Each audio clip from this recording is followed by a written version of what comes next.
Hi and welcome back to my film and TV channel. And we have a little mini-series, it is a mini-series as well, just a two-parter to look at today on the BBC. So this is shown over a couple of nights and it's now available on BBC iPlayer. So if you're outside of the UK or you don't have access to BBC iPlayer, have a check with stuff like BBC America, etc. Right, we're having a look at something called Mayflies today.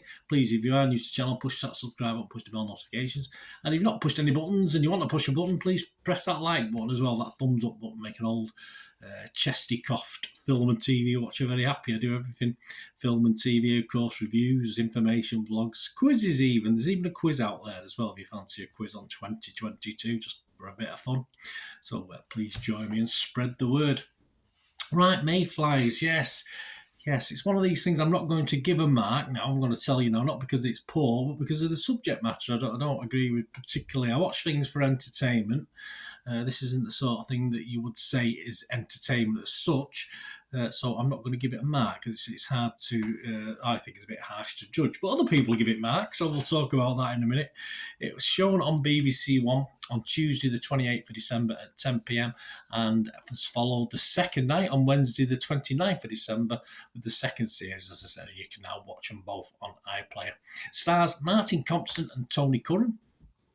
Adapted from Andrew O'Hagan's 2020 novel by Andrea Gibb, directed by Peter Mackie Burns. And as at 4 p.m, 29th of December 2022, Internet Movie Database, only 80 odd scores been left. A lot of 10 out of 10s, I'm not going to quibble with that particularly.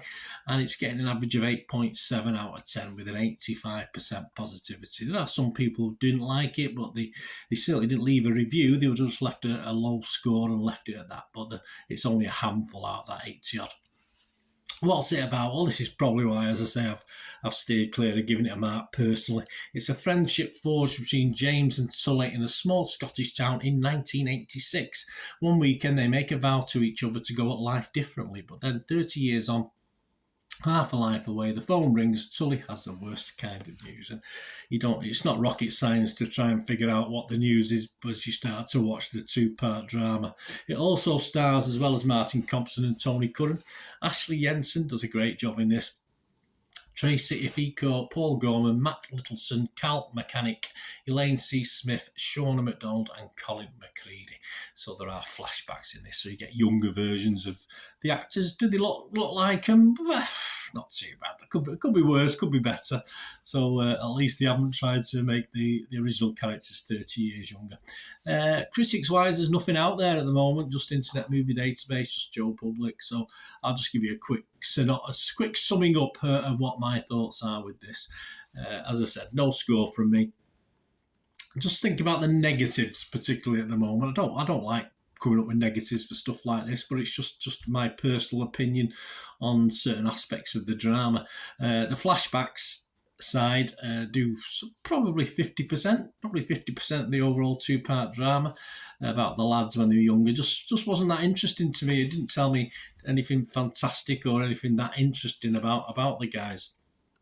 The latter-day drama of coping with what is obviously no spoiler alert here, or if you don't know what it's about, it could turn off now. But yeah, the latter-day drama of terminal cancer was never going to be an easy watch. It never is an easy watch, but if it's well put together and thought out, and then obviously it can be very well done. What we see here isn't particularly anything different to what we've seen before. The actors do a pretty good job in the roles. Part one in particular, the part of the two parts, is a little bit pedestrian in parts, which is a shame, but things, as you'd expect, do sort of, is it an appropriate word? I don't know, but they do ramp up in the second episode, and the final scenes, as you'd clearly expect from this sort of drama, are quite sad, but yeah, uplifting as well. So it has it's a bit of both, which you would normally expect. For me, these sort of dramas, it did bring a tear to my eye. It's all about investability. It's all about investability in characters. As I said, the flashbacks didn't really tell me much of any real importance to get to like the guys in this. and didn't really. The storylines were okay. Obviously, it's probably just a few years after I would have been interested in what these lads were interested in at the time, apart from football, of course. And so, if you take away the flashbacks, as I said, which didn't appeal to me personally, we're left with a sad tale, of course, of a middle-aged man's final weeks on Earth, and that, for me, if you think about it, was possibly investment enough. I didn't say a backstory would have been interesting, but without that, I get enough to be interested in just the modern guys and what's going on in the here and now, if you like. So there you go. Let me know what you thought. It'd be great to hear what you thought of this. I say it's one of those things that some people will probably steer clear of. Some people, I've read a couple of views where they're going through a similar thing, and it's helped, and that's all you can ask, really, isn't it, for this sort of thing? Let me know what you think anyway, guys. Thanks for watching, please. Until we meet again, I always one thing, don't I? Please stay safe, everyone. Bye for now.